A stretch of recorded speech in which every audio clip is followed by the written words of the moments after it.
Welcome back to another episode of The Fabric of America. My name is Matthew Bandover, owner of Bards. And I am Melissa Otto, owner of Demelis Atelier. And with us today, down from the heavens, we have Carla Ten Eyck. I cannot even express how excited I am for this. Carla, please introduce yourself for the listener. Well, I've never heard Hartford described that way before, and I accept Hartford, the heavens. Wait, what did you ask me? Oh, shit. Who are Sorry. What did you ask me? I'm sorry. Who are you? What do you do? Tell us about I am a small business owner, photographer. I've owned my company for going on 23 years. Yeah, and do weddings, elopements, and branding photography.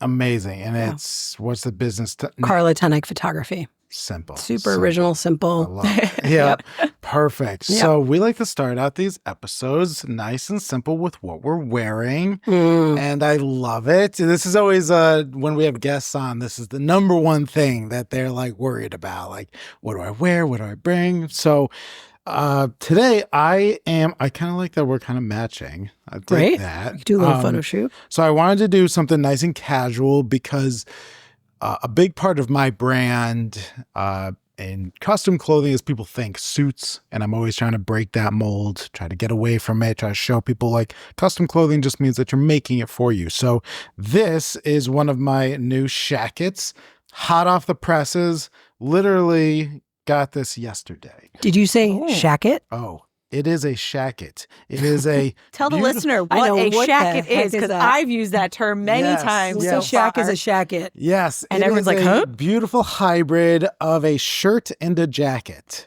Yes. So there's no canvas, there's no interior, there's none of this. It's just a fabric. So I literally had a bolt of this fabric sitting in my showroom, and I've had it there for a couple months knowing I wanted to make something out of it. And then finally I was like, oh, I'm going to do this photo shoot with Shannon from SMS Photography. Let me make a shacket for this. So I sent it up, and 2 weeks later, this came back. So, I mean, it was like perfect. And it's from American Woolen. So this was made in Stafford Springs, the fabric, and then put together in Rochester. So I love it. It's got little side pockets. Oh, I love it. So then my shirt comes from Huckberry, made in, I believe these are made in Colorado.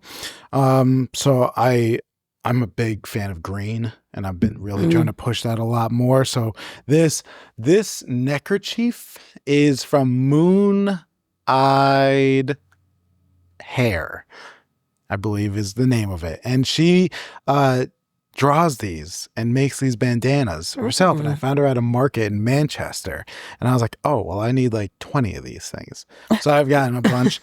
The denim comes from Raleigh denim. So obviously made in Raleigh. I've got my Bob's Burgers socks as always. Yep. Classic. And then my nice little boots. So I dig it because it's kind of got like a workman wear. And then this is something that I actually got because I knew you were coming on, Carla. I figured you would appreciate this. So this is a bracelet made by, the company is the Always Busy Mama. And she sells like jewelry, but her 4-year-old daughter made this. Ooh. And every time you purchase one, the funds go directly into a savings account for the daughter. So I was like, oh, cute. Yeah, perfect color. That. I figured you two would absolutely love this. And then my niece made this USA bracelet. So I really wanted to just kind of get down nice and casual with this outfit. Nice. Love that. My turn? Your turn. All right. I am wearing what I'm going to call the delusional LSD Sesame Street skirt. Okay. Roy Lichtenstein, is that who I'm thinking of? That does the artist with all the dots. So it's very Roy Lichtenstein. But this came to me years ago in an ad on Instagram, and it was one of those it was like an impulse, like click to buy. Yeah. I'm like, this is going to come in and be like micro. It's going to be for a doll. Like, I don't know what I'm getting here. And this skirt showed up. And the only thing that I did differently was it had like a like a serged edge on the bottom. And I was like, oh, that looks like trash. So I chopped it and I sewed it. I baby hemmed it myself. Every single time I wear this skirt, every single time I've been in movie theaters, at a nice dinner, whatever. Everybody's like, yo, that skirt. Yeah. I like that It's skirt. great. I know. Yeah, it's Yeah. pretty. People really enjoy it. So, it probably cost me like $20. I don't even remember. There's no tag in it. I have no idea, It's but just awesome. it's still kicking. So we'll take it. And then my shirt is, I don't remember the brand, but it's from Marshall's. It's the same shirt that I have in 2 different colors, black and white. This one's the crew neck. I also own the V-neck versions, and it's just my staple crop top. Crush it. Yeah, every single time. And then because Carla, I view you as like a gal of brightness. And did you just make me think of like beautiful color and saturation and all that stuff? So I wanted to wear all my color. And then when I went looking for my earrings, I have these very cool, they're technically Versace. They have like a teeny little Medusa gal in the middle. And they're bright, bright green. I love them. But I got them on Vestiaire because I was just like scrolling, hunting, whatever, for like nothing in particular, but they look like a safety pin. Mm-hmm. And I was like, ooh, for my profession, Very on brand. obviously they Why have to not? be mine. Yeah. Like, that's just it. So I got those. And then because of that, I wore my black Versace slingbacks. That were my only, well, not my only, but one of my only new purchases of the last year. So Nice. that's Love what it. I committed Crushing to. it. Not much new, but thank you. Crushing it. All right. The woman of the hour. I love it. It's so funny because I was like, God, I feel like the expectation is that I'm going to show up with so much color. And I was. I had my pink leather pants picked out and I just couldn't find a top that I felt like great in. Mm-hmm. So I didn't wear it. So I wore this, which I love, which is funny because, again, I get associated with color a lot, but I also love some neutral bullshit. Like that just feels so nice. However, it's always paired with like a pop of color. If a pop of red is deemed a color, that's my favorite color. Yeah. My daughter is probably rolling her eyes right now if she's listening to this. Whether it's like a lip or a shoe. So from head to toe, I've got cherry Kate Spade earrings. I love cartoon fruit. Okay. So cartoon strawberries, cartoon It's a whole cherries. genre. Yeah. 100%. Yes. So I saw those and I was like, they have to be mine. Yeah. Then I got a nameplate necklace because this summer my daughter and I watched Sex and the City. She's never seen it. The best. So we became obsessed with Carrie's Carrie necklace. So we both got nameplate necklaces. The dress is Marshall's. I'm a big fan of just popping in there and just kind of getting like statement pieces and occasional like capsule wardrobe. Like this is that, you know. Belt is thrifted and also stolen from my daughter. Thrifted from my daughter. Thrifted from Georgie. Thank you. The jean jacket is from the Gap, and it's interesting because I'm going through this phase where with clothes, I'm very much tapping into like the stuff I wish I had in high school. And this is very 80s to me. I saw it. I was like, love you that are jacket. coming home with me. And so it's interesting because right now I'm 51. I don't give a shit. I don't care. I'm not like trying to impress anybody with how I dress. I just want to dress like it's decor for your body, right? And so I'm really into decor in my home, and I want you to walk into my home and feel welcome and warm and safe and invited and all that. And so I kind of I was like, God, that's like your brand, my brand. It's your decor. So I just want to like tap into that playfulness and like 80s high school or whatever nonsense I want with my Def Leppard t-shirts and my, bleach stained jeans that I made myself, which are a lot harder to do than I had. I thought it was like just spray bleach. No, you have to like soak them and tie them, and they came out really cool. Oh, I love that. And those were also thrifted. But yeah, and then Rothy's. I love Rothy's shoes so much. They're recycled plastic, machine washable, very comfortable. I wear them to all my events that I photograph, and I just love them. I love shoes. Where's too. your ring from? Your ring is so beautiful. TJ Maxx. Stop. No way. Yes. It looks like a beautiful antique. It does. Got I a saw it. green Again, I have that little Gorgeous. like, you're coming home with me. I almost wore this other ring that I got at a boutique in New Orleans, and it's a labradorite stone. It is gigantic. And again, it's like you just lock eyes with a piece and you're like, that's mine. You're coming with me. I didn't even ask what it cost. I'm like, you're mine. Yeah. Better not to ask sometimes, but no, just come home with me. Yeah. So That sounds like a dating life. Oh, does it? How's that working out for you? No, I know, not well, like- not well at all. And you're Especially when single. yeah, exactly. Okay. That's Yeah, why yeah. I'm perpetually single, because I asked the price and it doesn't. Oh, what? It's a terrible life that I lead. So, Oh, dear. Carla, we thank you so much for coming here. Nice segue. Yes, exactly. Thank you so much for coming. I was so excited because you fit a number of the things that we want to talk about on this thing, which is one, small business, two, you're very involved in the community, but three, you're also like a community builder, which I thought is very important as one of the founding members of NEEP. So just here's a softball. Take us back. Like early days of Carla. Where were you born? Where'd you begin? How'd you How'd get the your business start? Yeah. Yeah. What got you here? So many things. So, like Matt, I have a lot of siblings. I have 8 siblings. Oh my God. And also have 5 adopted siblings and 3 biological. Very interesting childhood, to say the least. I still live in my childhood home in Hartford. I have 2 kids, Georgie, who's 20, and Jackson, who's 22. I was raised in a very creative family. My dad is from Mexico and is a muralist and a painter and a musician. And he's been in bands my whole life, all different types of bands, and like went on tour in Mexico for years, which is how he met my mom. She was on spring break. That's Yeah. awesome. Yeah, it's funny because their story is she thought he was making eyes at her when he was on stage, and he's like, I just didn't have my glasses on. Well, lucky for me, he forgot his glasses. So, That's great. so yeah, raised in Hartford. I went to RIT for photography. I was going to be a photojournalist. Yeah. And then that kind of, I'm a very hyper-focused person, and I think I got into it like I was 15. I was working at the Hartford Current. They did a lot of like affirmative action was huge when I was growing up. So they're like, oh, we want a young Latina woman? Let's go. Like, bring her into the newsroom. They're trying to add more diversity in the newsroom, which was wonderful because then I got exposed to all that. So I went hard for that. And then when I graduated, I was like, not really what I want to do anymore. Yeah. Kind of like took a break from photography for a couple of years, and then worked in a law firm of all places, which was really fun. It was kind of like my business school. I had a great boss, and she taught me all about working with all different types of people because it was a very high-end law firm.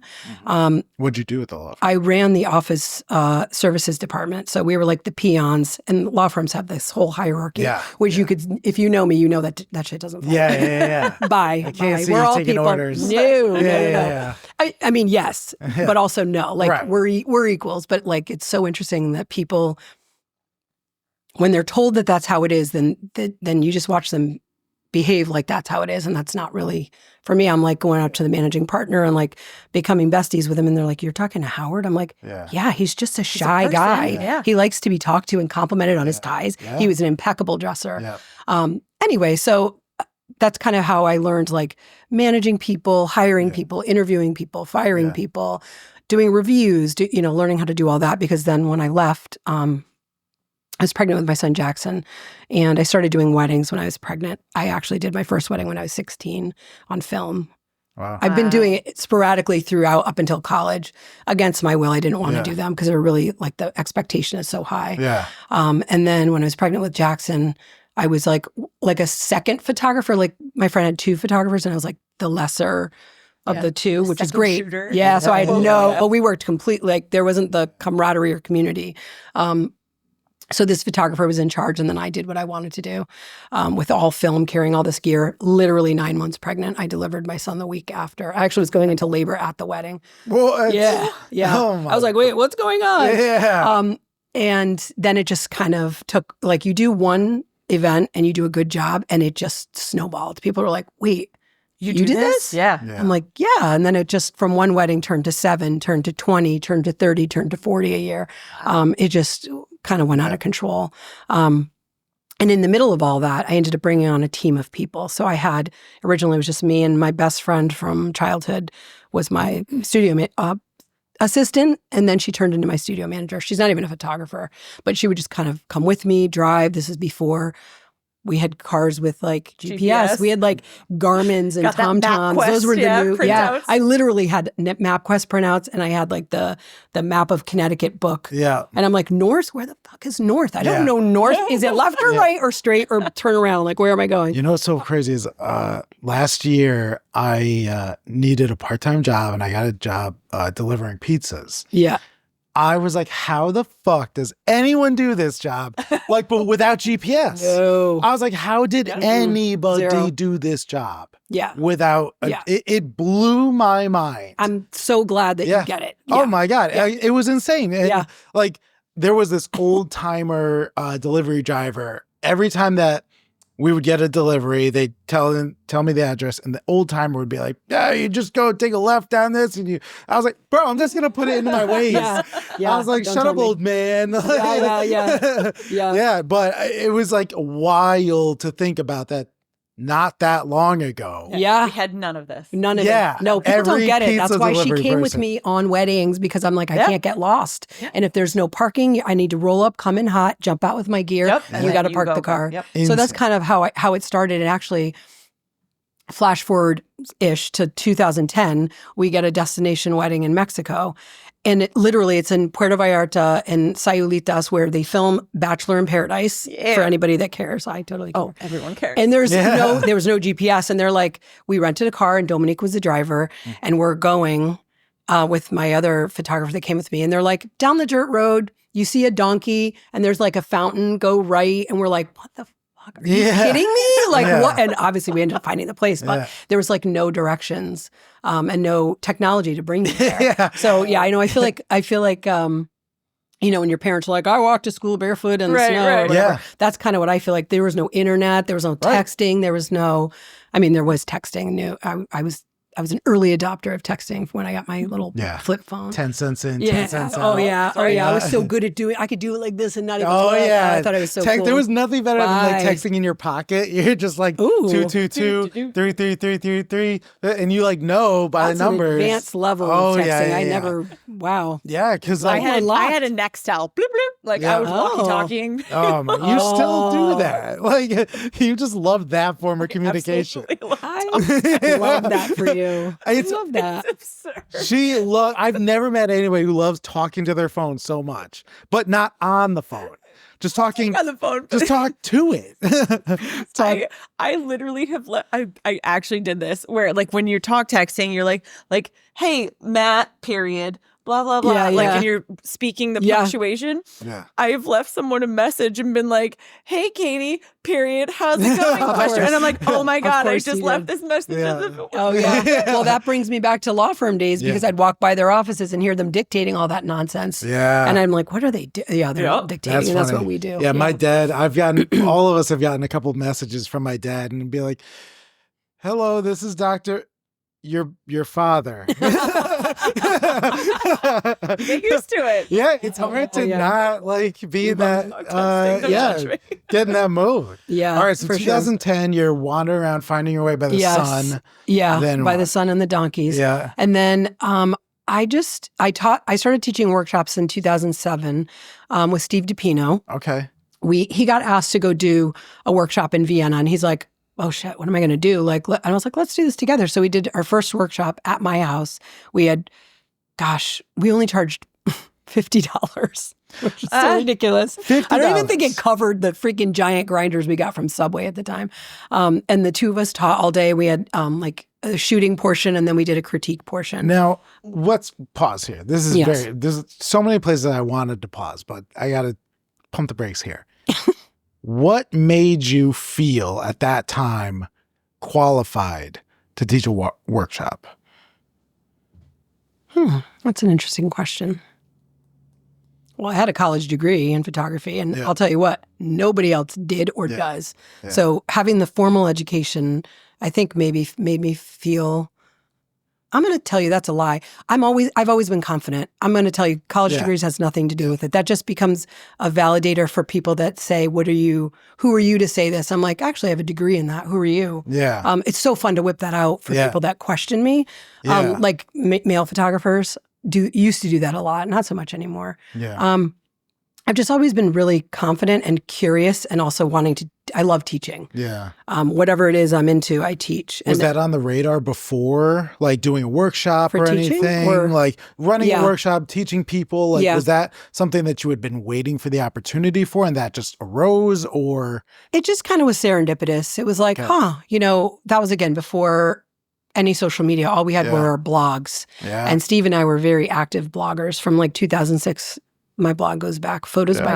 photosbycarla.blogspot.com is still active. Really? Yeah. And it was called Photos by Carla because I didn't think anyone would remember Ten Eyck. Yeah. And then I finally said, tough shit, you're going to learn this name. Goddamn And then they right. do. It's Yeah. funny because that's the only way I know it. Right. Yeah. See? Absolutely. So, and it's not even my Can't be like anything maiden else. name, but whatever. Yeah. So yeah, I just felt like, I don't know. I just feel like I've just been a natural teacher. So it just wasn't even like I You don't didn't even suffer think from about it, imposter sounds like. syndrome. Yeah. Yeah. I don't. I never have. And I just was like, yeah, I'll teach you how to do No, this. I love that. And then it 'cause turned into that, you know? Somewhat controversial. I think the majority of imposter syndrome is a crock of shit. I think it's an excuse.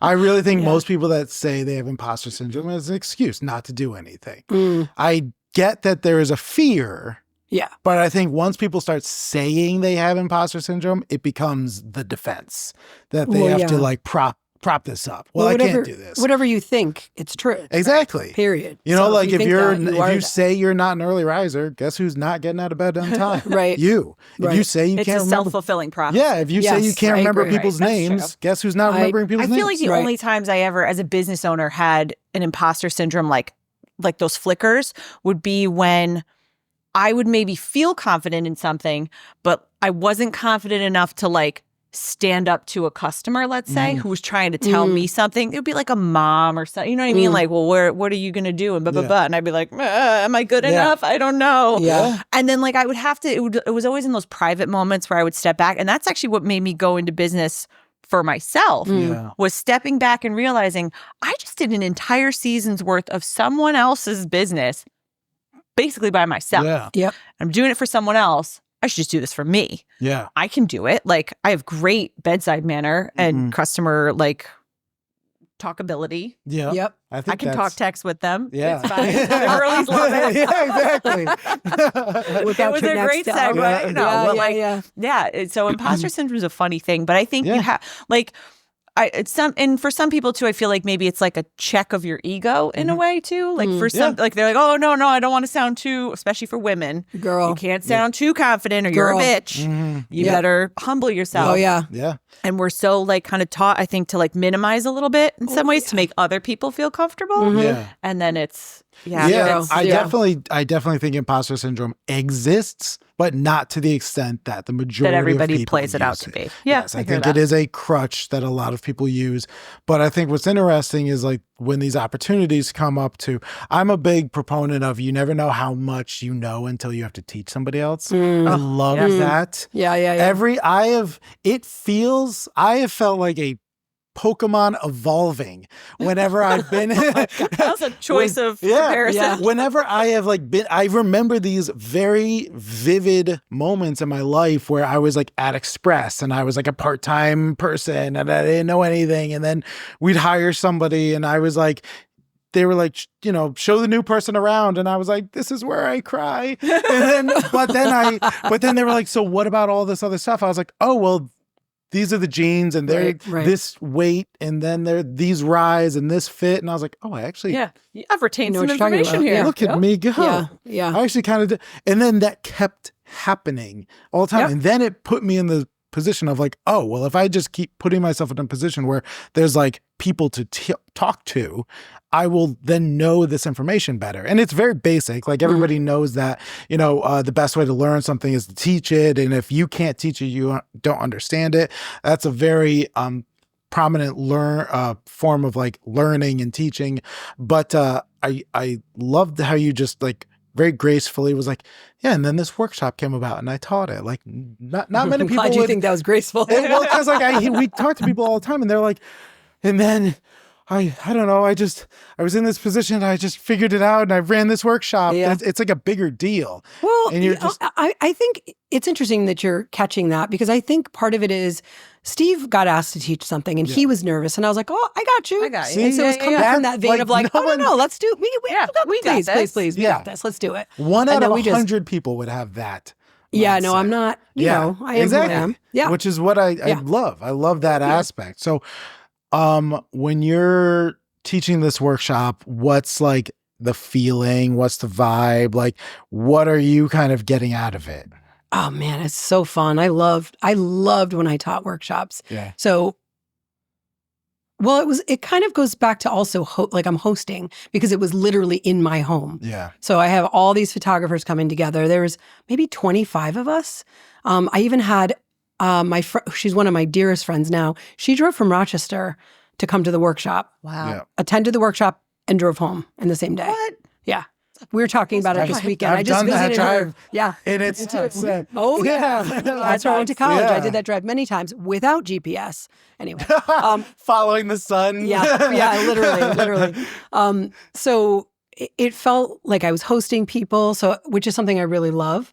I don't know, and it just felt, if you get me talking about photography, I just won't stop. Yeah. It's just one of those things that, like, I know we all have something that we're really excited about, that it's like, I don't know, you just let me rip and I just go. It's like, I feel very comfortable talking about it. So have you ever sat down and talked with Liv from Liv D Photography? no, not yet. So she, similar to you, went to school for photography. Yep. Like she went to Providence College.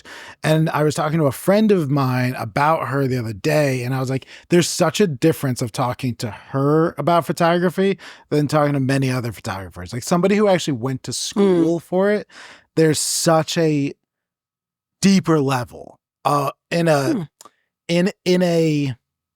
informational, not so much pure passion way.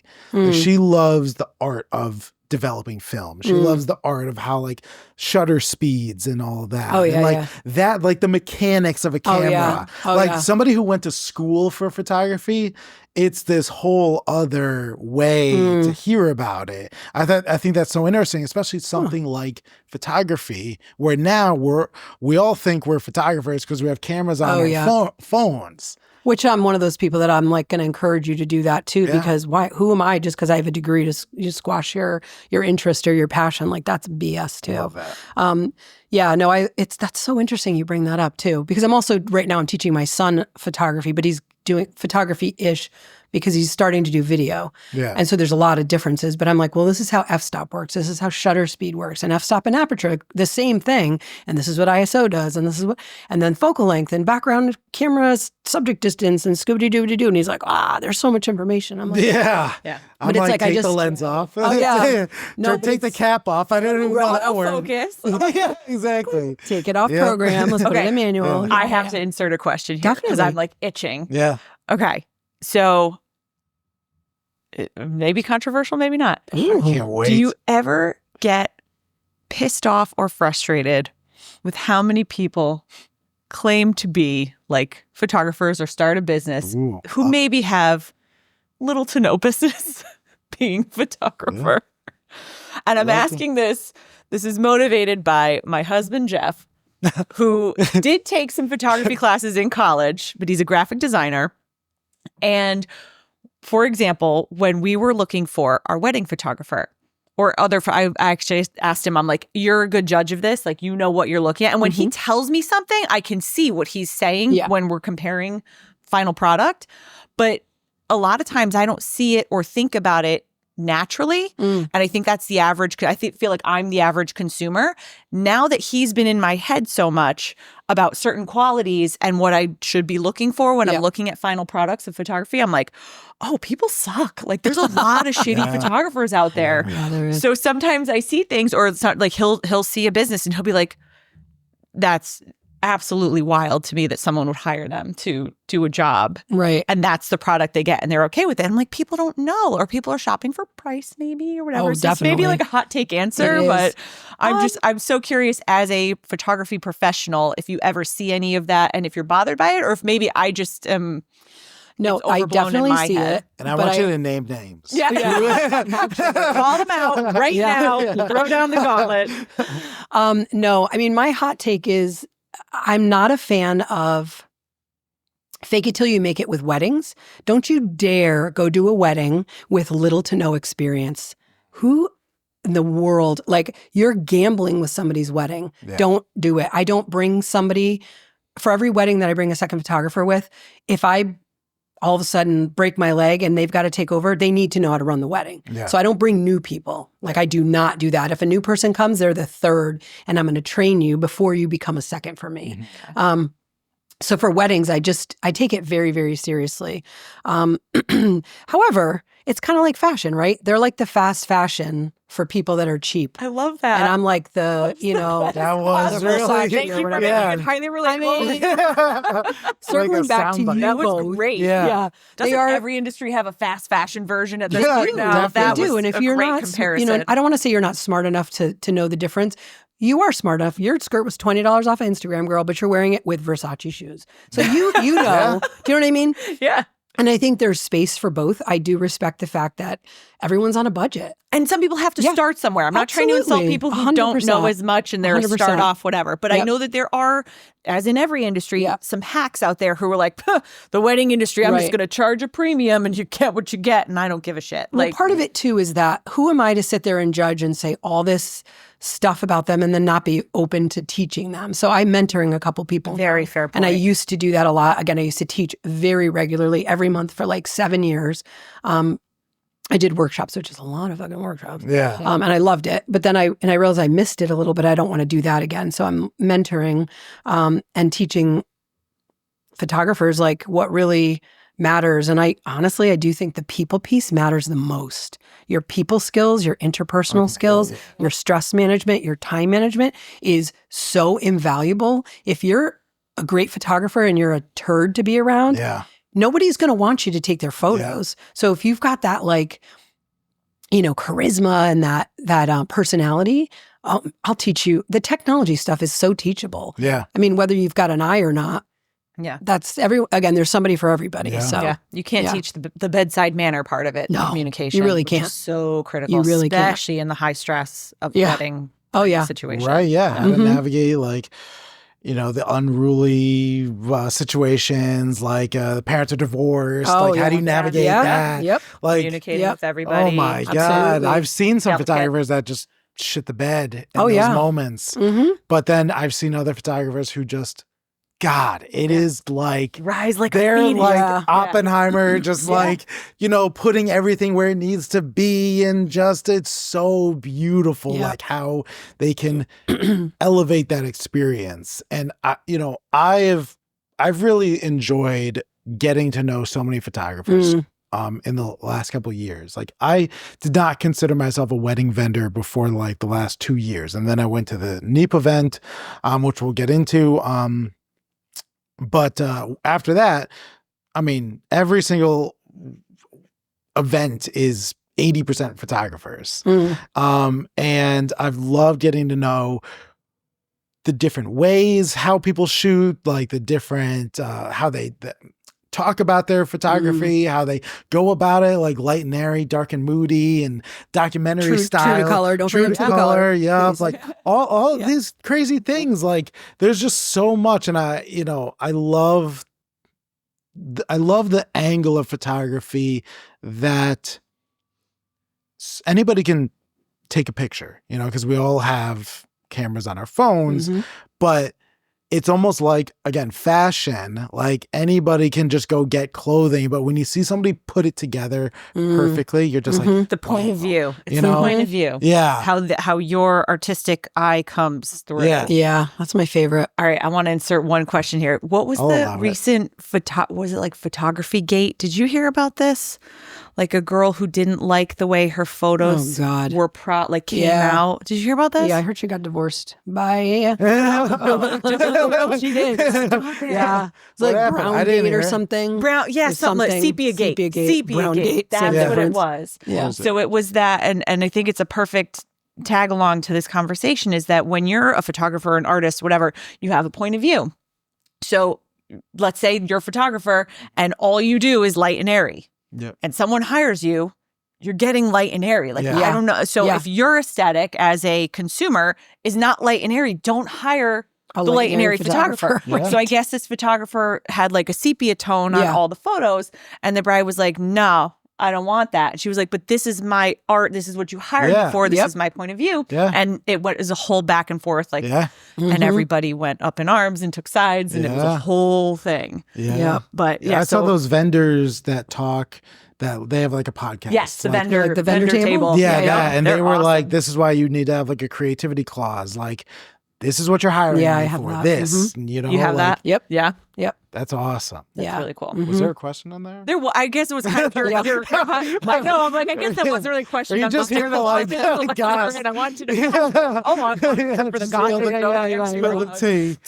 Don't tempt me with a good time. So I was curious your take, but then we should get into the NEEP event, and I think we need to tell the listener what that is. Yeah. So I guess before we get to NEEP, Carla Ten Eyck photography as it is now, when did that start to take form, and what are all the facets of what you do? Well, what it is now is very different than where it was. From after the workshops, I ended up bringing on a team of people. I had, probably 7 associate photographers overtime work for me.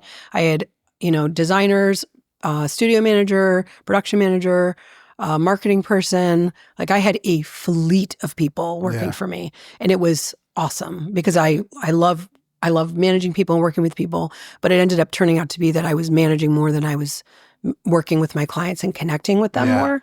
And then, everybody, you don't hire somebody thinking they're going to stay with you forever, which I knew.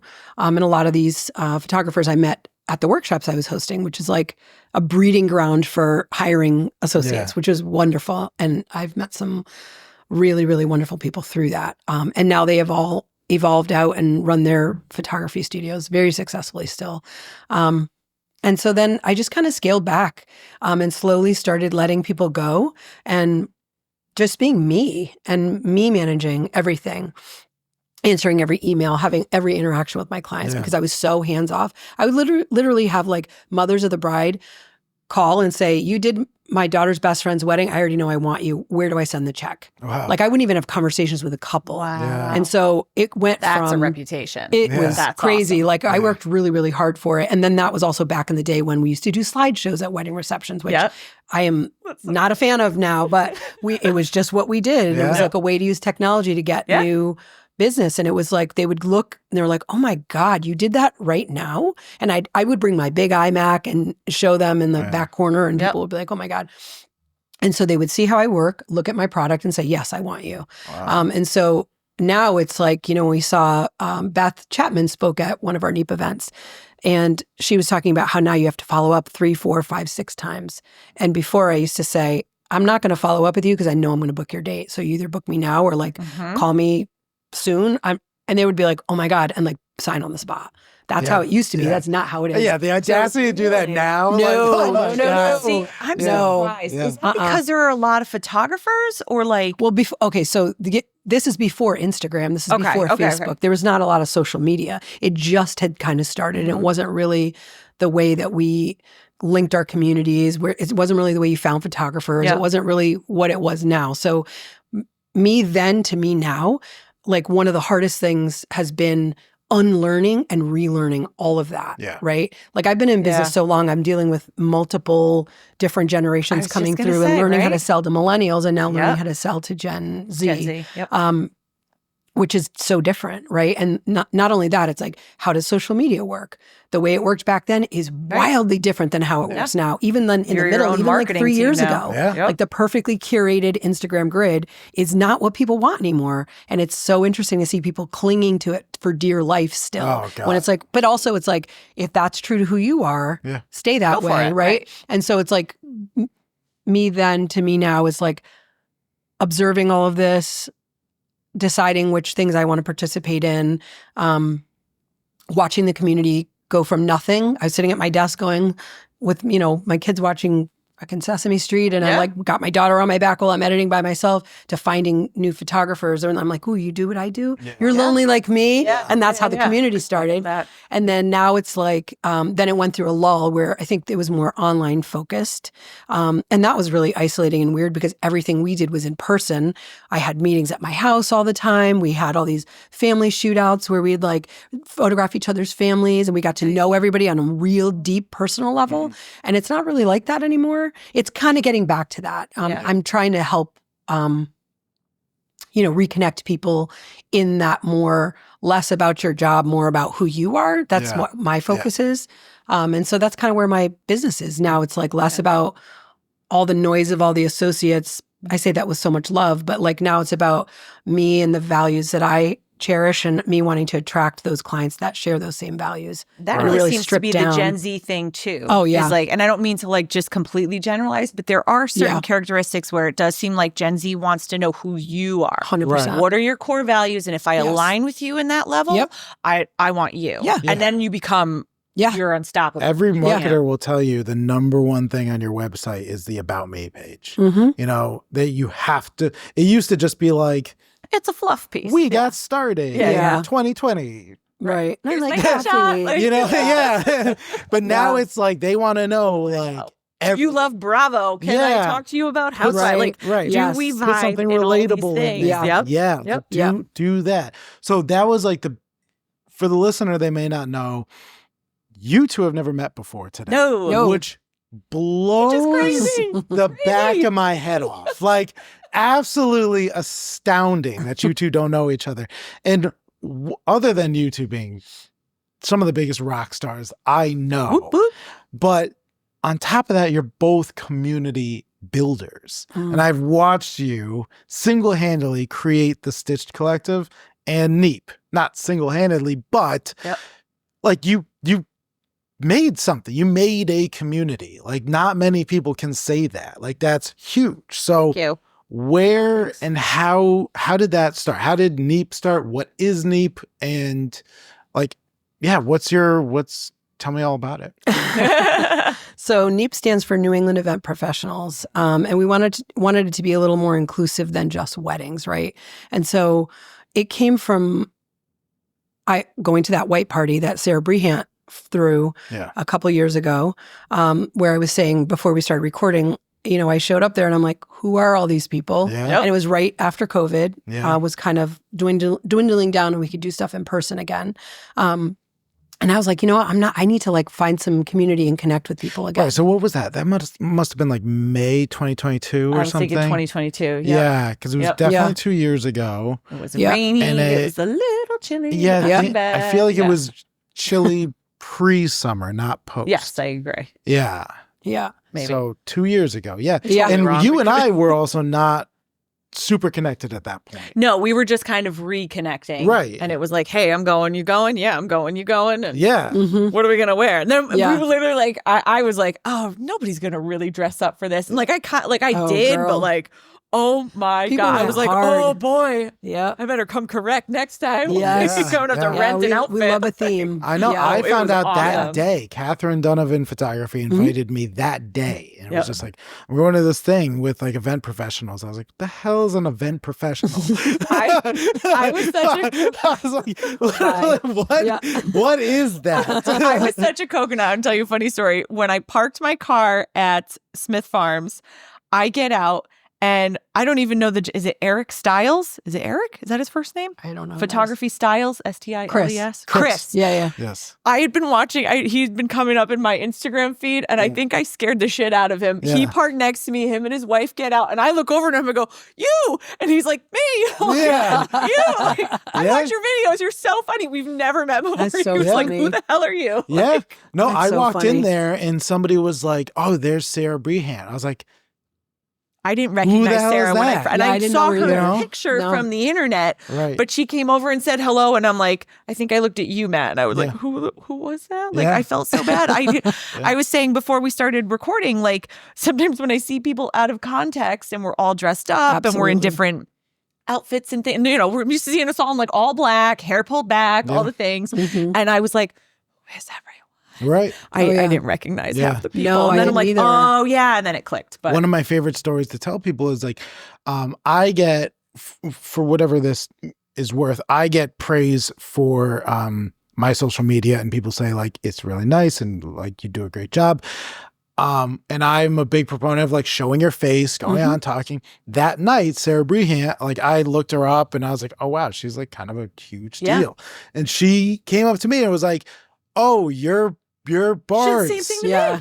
me. She knew everybody. Yeah, she was like, thank you so much for showing your face on social media. That's a direct quote. Yep. And I was just like, now I'm on Sarah Brehan's radar because it's cost me nothing to put my face on Instagram. Yeah. And I tell people that all the time.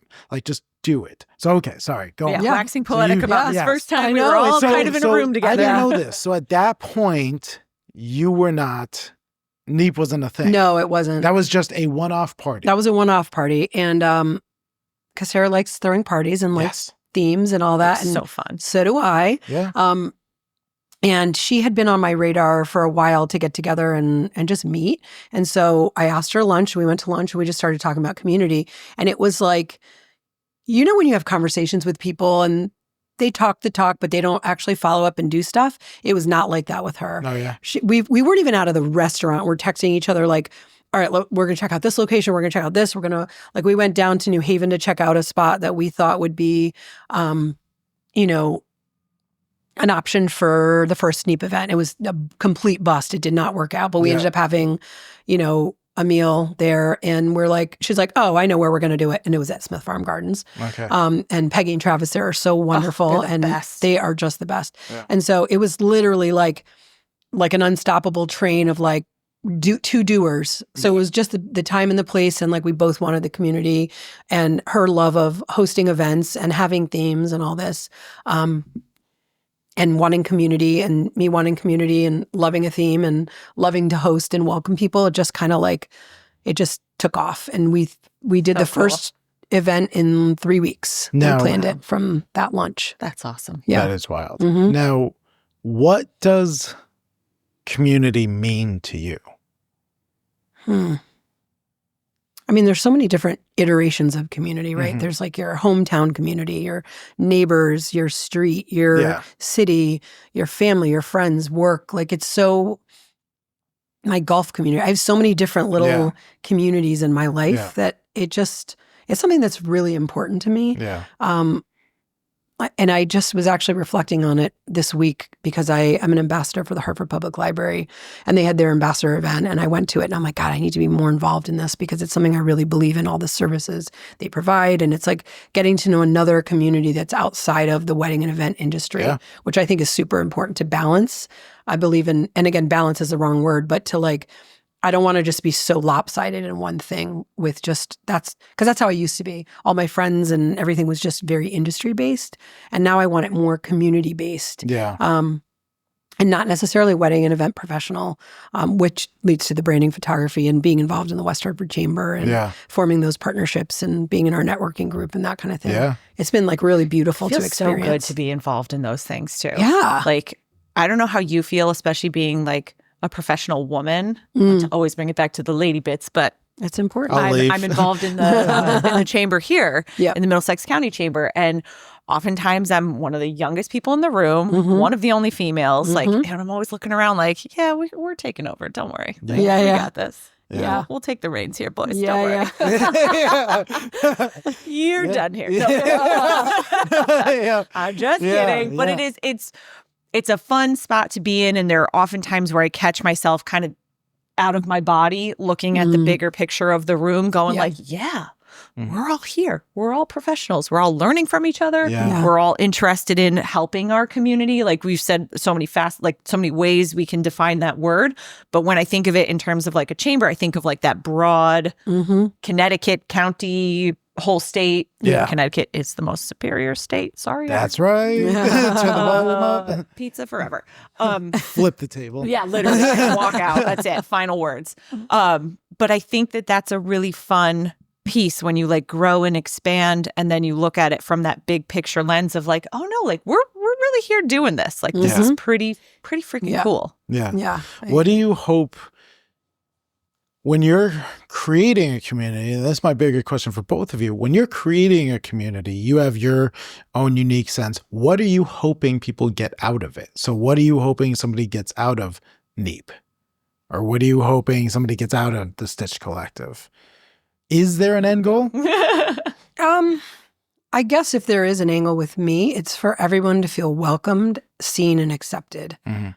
So it's interesting because we get a lot of feedback from people on what they think or want NEEP to be or expect NEEP to be, and NEEP is going to be what it's going to be, and it's an elevated. Don't you love someone telling you what you should do? I know. I'm like, well, there's room for all the of it. Experience you should give them. But also, for somebody who prides herself on inclusivity, being exclusive is very counterintuitive to me. And there are parts of NEEP that are exclusive, and that's what we're kind of designing it to be now. It's not for the beginner. It's for people that want to work in that elevated and luxury space. And that's not even necessarily what I promote for my business anymore. I've done ultra luxury events and luxury events consistently.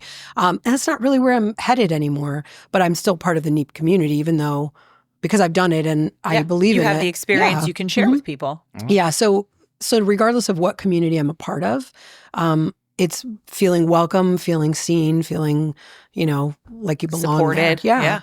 Yeah. And there's also another group that I had started last year, and I need to pick it back up with Rachel Balone from One Bell Designs. We started the Gay Agenda. Nice. We called it the Gay Agenda. Hell yeah. That's awesome. I wanted to call it Cheers Queers, but some people might be offended, but too bad. I am queer, so I can say it. But we decided to call it the Gay Agenda, and I want to do that again for LGBTQ, AI plus creatives, and not have it just be wedding and event, and just have that be a thing. And so I think I might dig into that a little bit more. Love it. Love that. What's your answer to that? Almost verbatim, for sure. It's so you know this, Matt, from like one of the first episodes we did. The big thing for me is moving the needle in the sewing and trades because for a long time, and I look year over year at like the census data and how everyone, like what the percentages are of how many people are in the sewing profession, I should say. We are a segment, which is so interesting that the United States government lumps together with like people who do certain types of trade repairs, people who do upholstery. So it's like all this one big thing, but there are like tailors and sewing professionals as a little subcategory of a subcategory.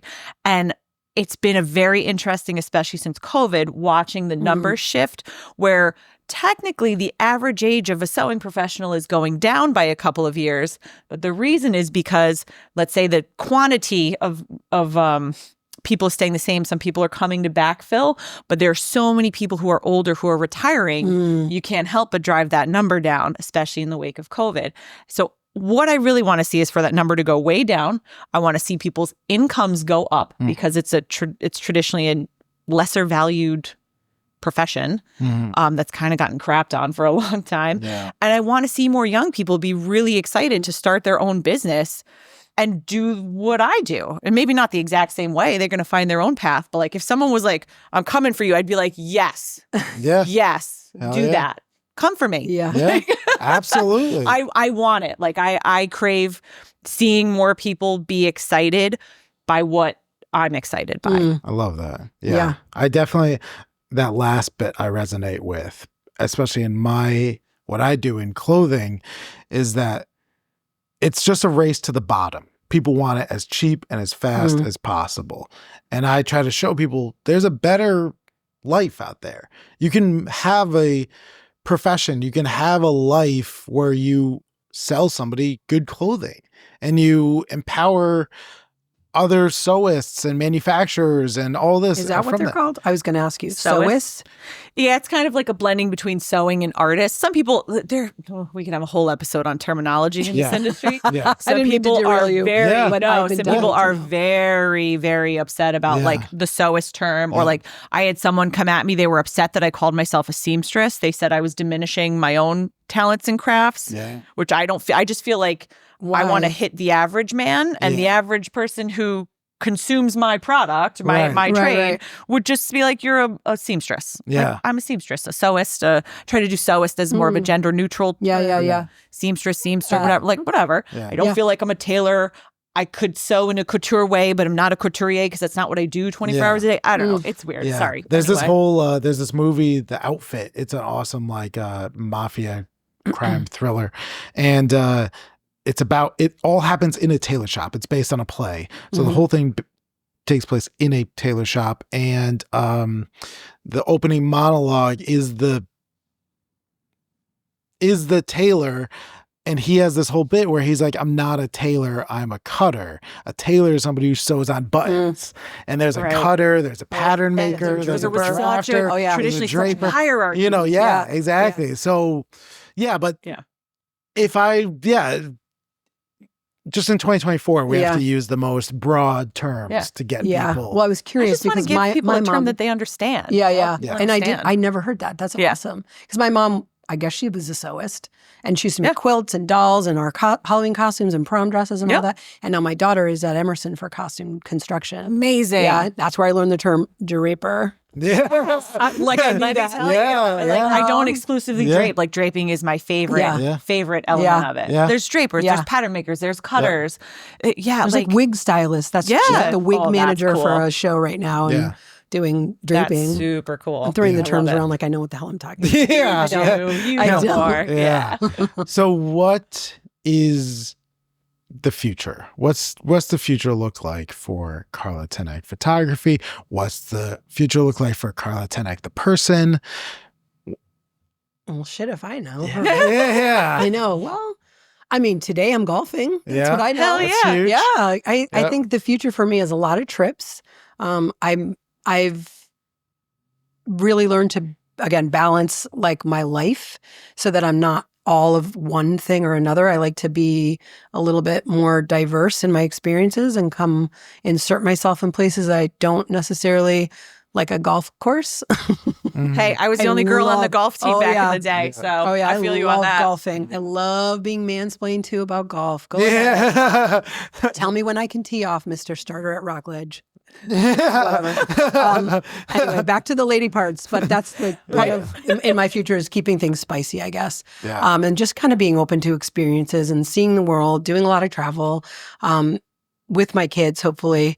That's basically all I'm focusing on. And then just, I think the balance of that is keeping me really fresh for my work and for my clients and actually giving me more of kind of a rest so that when I come in fresh and I come in real hot. I have so many ideas and I get so excited to work with people in the branding space and the wedding space and the elopement space because I'm helping people plan their elopements. I'm hooking them up with their JPs, with the restaurants they want to go to, especially when it's Hartford City Hall based. That's become quite a niche for me and I'm really enjoying it. That's cool. I'm about to lean into that really hard. That's awesome. And then, again, the branding has just been taking off and I am loving it. It's so fun. Is that new? Oh yeah, your shoot with Candace. Oh, holy smokes! Yeah, we had a really good time. Candace Coppola. The so freaking good. text chain of inspo, and I'd be like about to fall asleep. I'm like, whoa! Like last night, I actually had an idea for something. I did a little voice note to remember it. That shoot was so much fun. Where she's just like, I want to do this, and I'm like, have you thought of this? Maybe we'll do this. And then I involved my daughter in that shoot. Oh yeah. And one of my favorite setups was the wall of like the inspo wall that's become popular for people to do in branding sessions. And Candace had all this stuff printed up, and Georgie just was like, I was like, go style that. And then we turned around, we're like, holy shit, what? That's it. The way she did it, we're like, nailed it. What? Okay, Yeah, that's awesome. That's really cool. So collaborations with my kids is also high on the list. So when Georgie comes home, having her assist on my branding shoots, she knocks it out of the park because she can help with like creative direction, posing, styling, fitting, getting things to like, if people come and their clothes aren't, perfectly tailored, she's like clipping and doing like little BS things that I'm not doing. So why have you been hiding her from me? I will. I want you to know her because she sounds talented. Awesome. Yeah. She's so talented. Awesome. Yeah, and she needs a job for the summer. Yeah. But she needs to get her license first, and then we'll, Excellent. Unless there's a bus that runs to down here. I don't know. All right, let's do it. Yeah, she's such a creative force. That's so cool. Mm-hmm. So that's my future is encouraging the two of them as much as I can, involving them in my business and life as much as I can, and just getting involved in all the community, like little micro communities that I'm a part of, and just enjoying it. Yeah, that's pretty much what I've got on my plate. one last question to kind of like tether it all together. Like, what's your why?